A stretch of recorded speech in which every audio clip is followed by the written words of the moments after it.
Sorry, I was waiting for the children's sermon.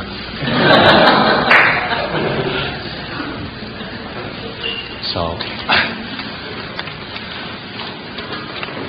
I'm really happy to be here today to join you in welcoming Emily.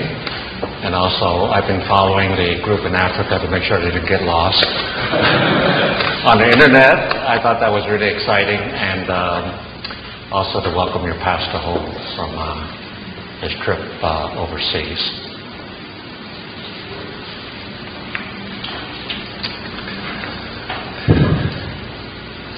You know, since you got me in this chair, I feel kind of obligated to sit on it.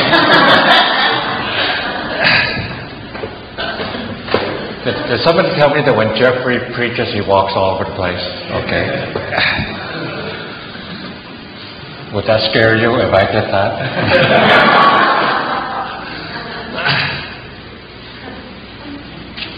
Okay, the text today is about, from Psalms 14, it's about the fool that says there's no God.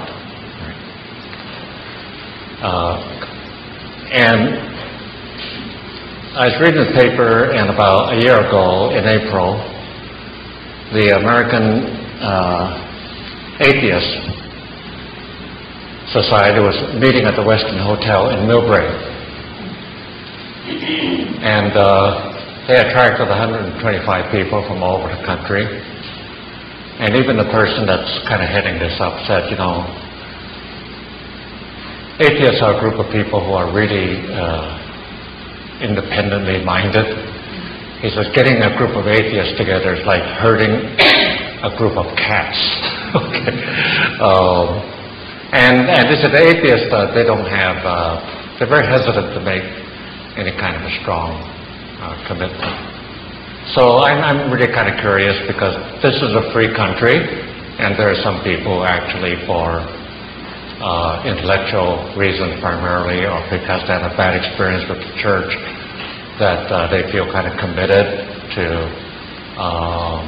be really explicit about the fact, thank you, but I'm a person that doesn't believe in God.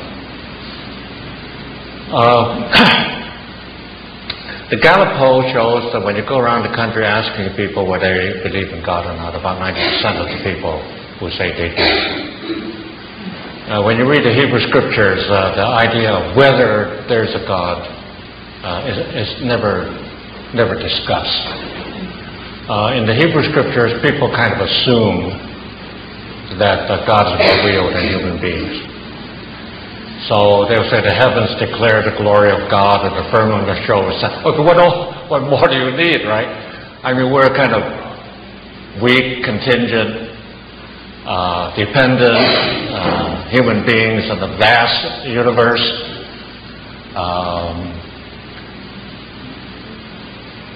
You know, the Hebrew Scriptures always assume that the reality of God becomes self-evident, and that the human beings, in contrast, are like the grass of the field. They flourish, then they're gone. Right? So that's more or less the now, the idea of whether there's a God is really something that is only a question asked during the last several hundred years. And that is because with the coming of science and everything has to be verified. And so what happened in the last several hundred years is that for some people, the nonsense became nonsense. Okay? The nonsense became kind of nonsense. And so if we have somebody from the church that grew up in high school and then went on to college and then ran into new ideas and so on, as I did, I went to college in 1946. I grew up in Chinatown. One of the first essays I read was The Value of Skepticism by Bertrand Russell. And Bertrand Russell said, you know, don't believe everything you hear. So I'm thinking, all these things that I grew up with, Sunday school to tell me there's a God, that God loves me and so on. Maybe I should start questioning that, all right? And so I had a really tough time in college thinking about, you know, whether or not the belief in God can be actually is something that's reasonable. Nevertheless, I kept on going to church and I kept on praying as if there were a God. And so now you stop to think about it. If there's no God, then when you're praying, you're just talking, you're just mumbling to yourself, all right? Sometimes you walk along the street, there's somebody kind of talking, mumbling. These are people who are mentally ill. There's nobody there, but they're kind of talking to people. So the reality of God, all right, the reality of God is something that is... Now the problem is, even though 96% of the people believe that there is a God, not many people pay attention to God, all right? That's the problem. They believe that there is a God, but that is not a God they know, there's not a God they pay much attention to. They live their life as if God didn't matter and that God didn't exist. And that's the problem. And in the Hebrew Scriptures, the idolatry is the problem.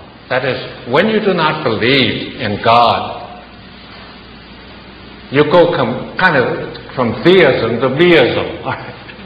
So if you don't believe in God, then of course the next candidate for something to worship, something to build your life around would be yourself. Right? Be yourself. It's not like what does God want me to do, it's what do I want to do. It's not what God thinks is important, what do I think is important. And so idolatry is the problem in the Hebrew Scriptures.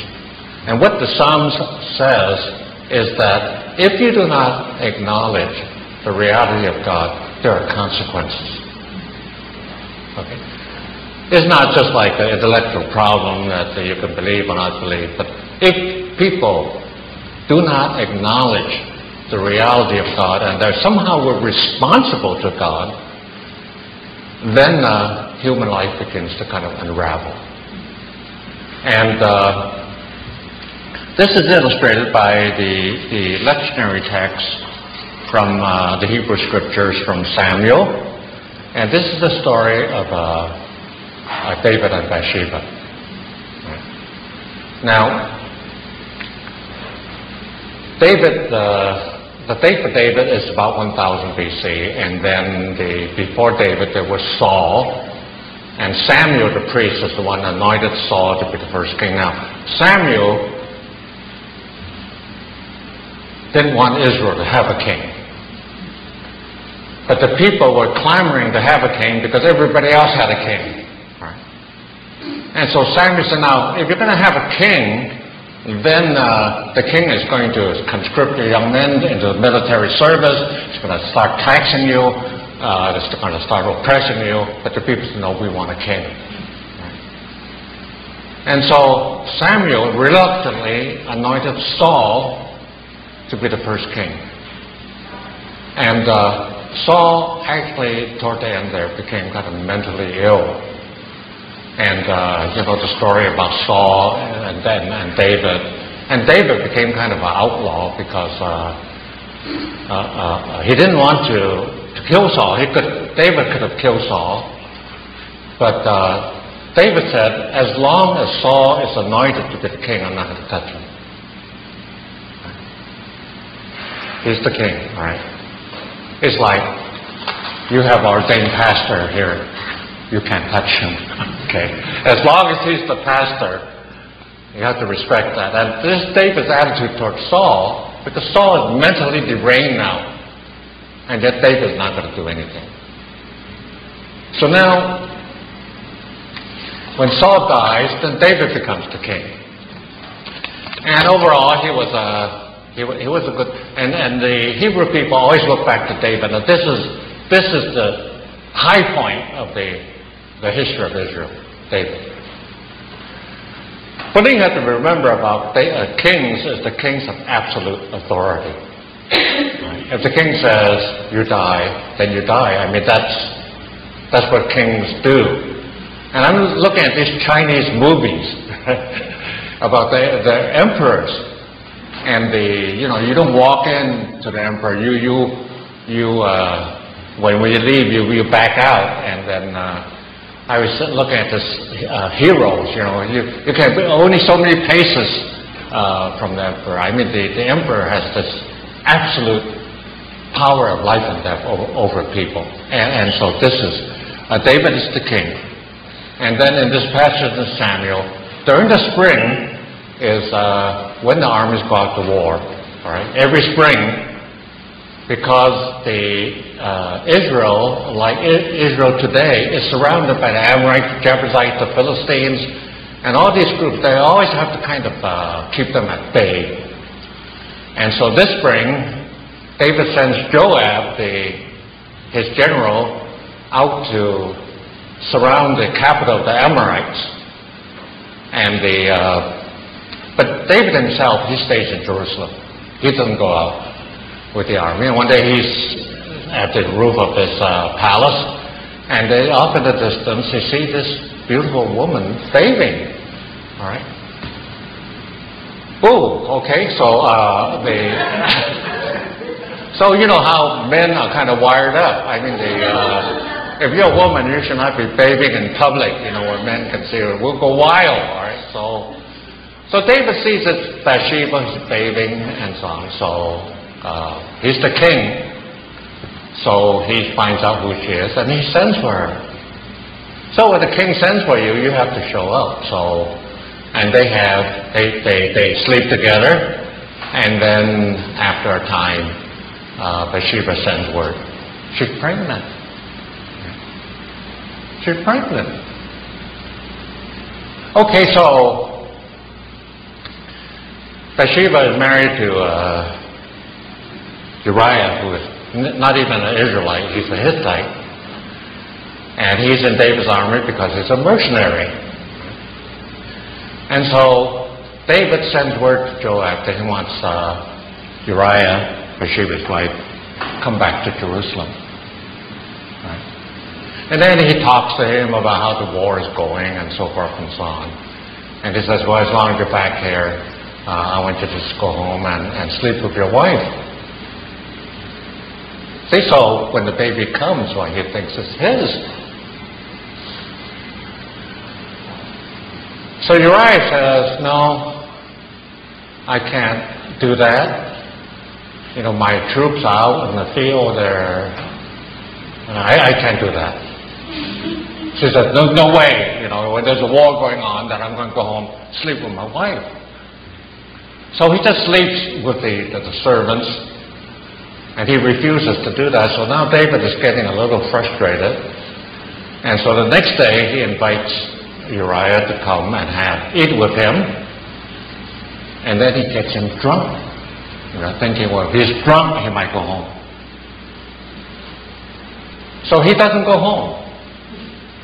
He just stays where he is because his troops are out there. There's no way he's going to go home and to eat and drink and to sleep with his wife. He's not going to do that.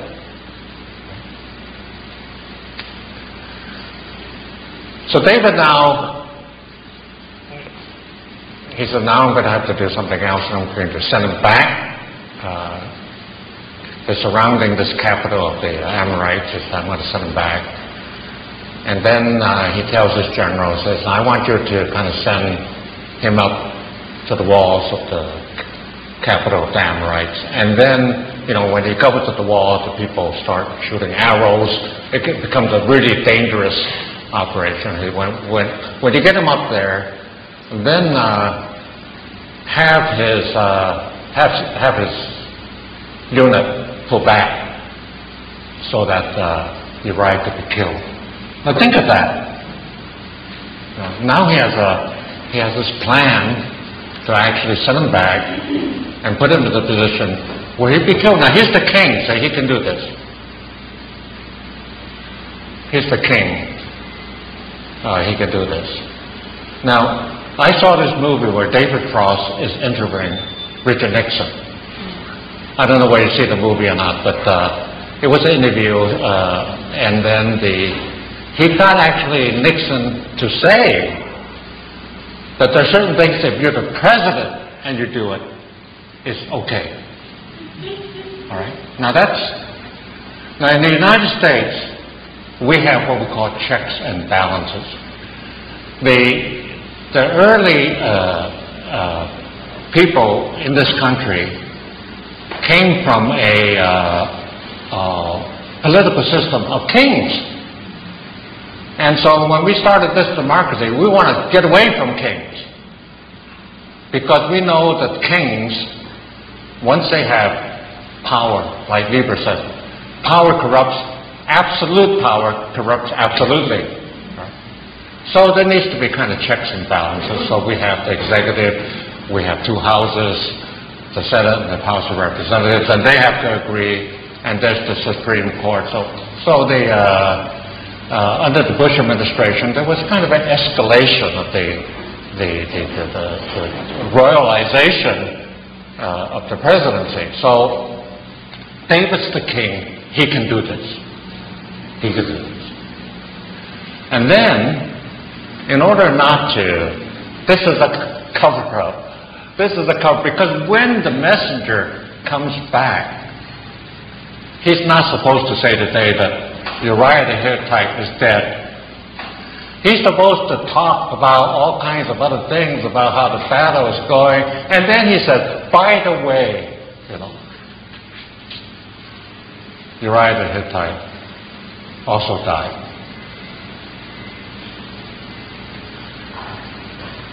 So now David's not responsible for anybody. I mean, he's the king, he can do this.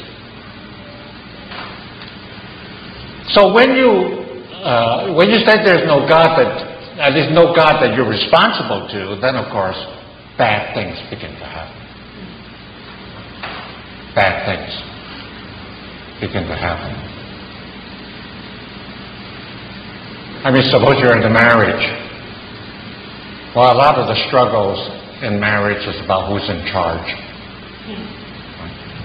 Well, we finally decided my wife is in charge of the kitchen. I can't touch anything there. All right, that's hers. That's her kitchen. What are you doing in my kitchen? All right. And so, the garage used to be mine. I can never touch anything in her desk. She comes in and changes things around in my office. That really gets me mad. Okay, so there's a kind of a struggle there. But if my wife and I were not both committed to the fact that we're both responsible ultimately to God, we'll be destroying each other. We'll be destroying each other. So,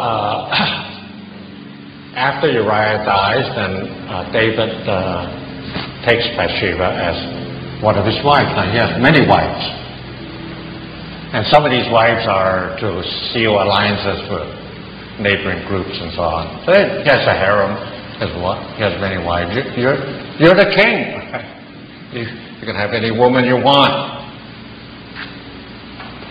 Now, a lot of us women, we think about that, but we can't do it.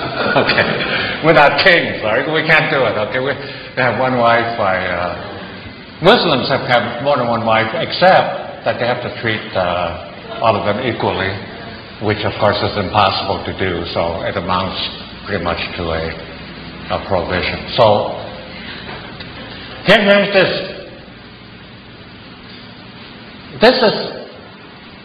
This is not right. There's something about it that's not right.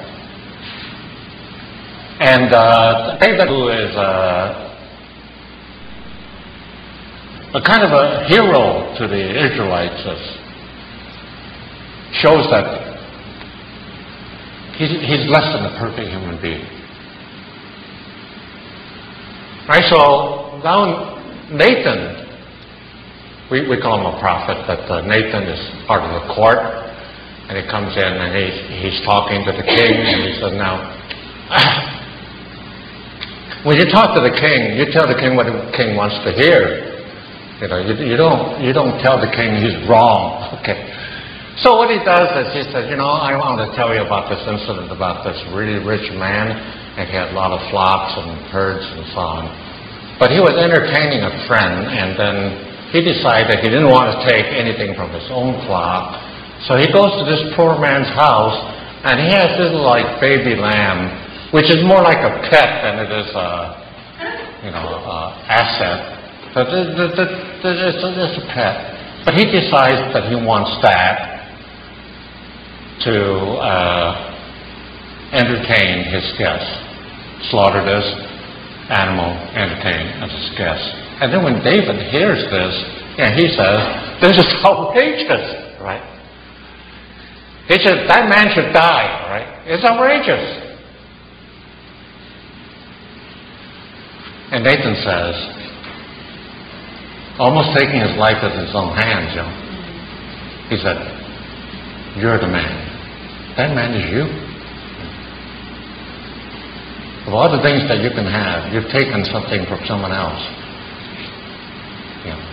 That's wrong. That's wrong.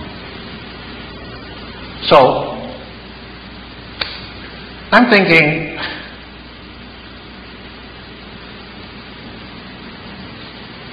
it's never just about believing there is a God. It's about seeing our own life as being responsible to God. Right? Without a God, we can do anything we want. We can do anything we want. When I was at the university, they'd say there's no such thing as right or wrong. Okay? We say certain things are right because we like it. So I can take you and keep banging you on your head, and I say, I like this. It doesn't make it right. So there must be something about the universe in which we live, something about the Ten Commandments that are there to tell us about the limits and the responsibilities that human life entails. We ignore that, we're destroying ourselves.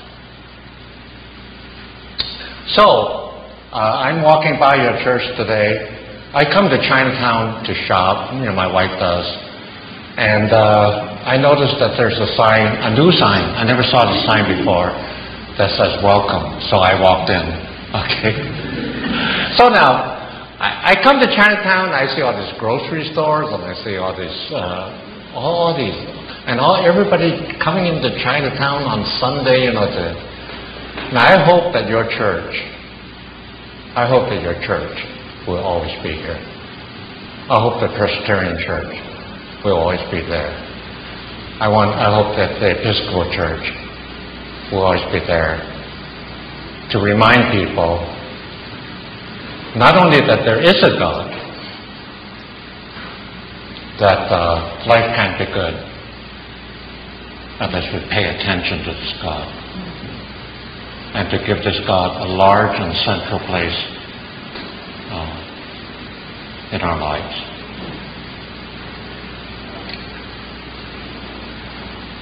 When my father came to this country with my mother,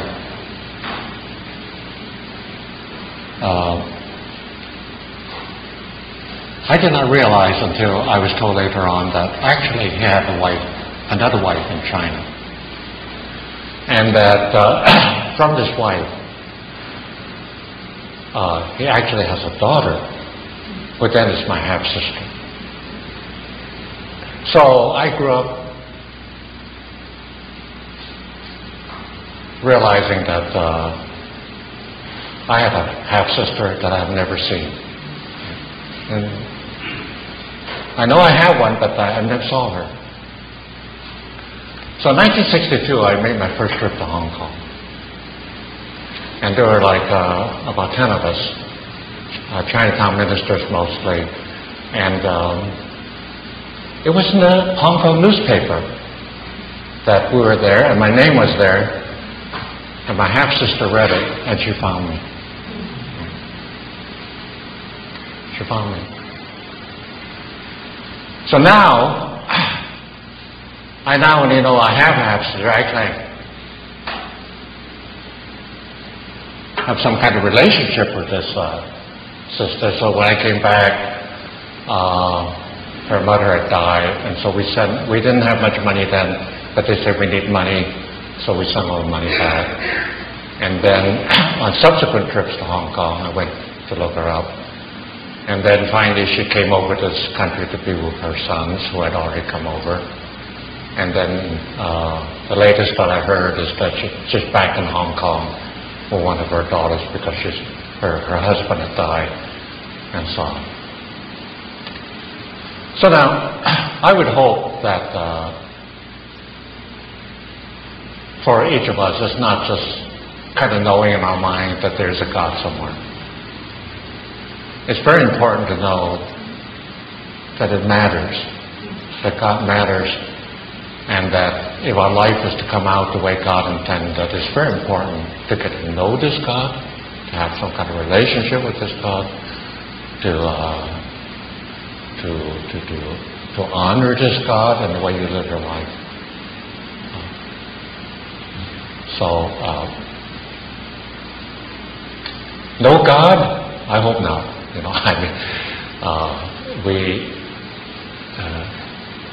Human life depends on it. Let us pray.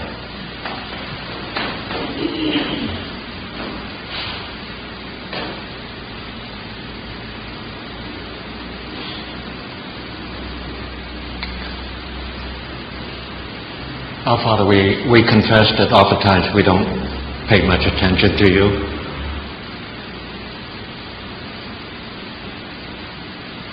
That we do not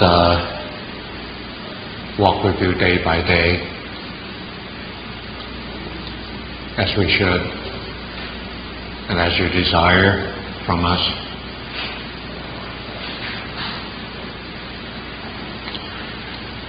We treat you too often like a celestial 9/11.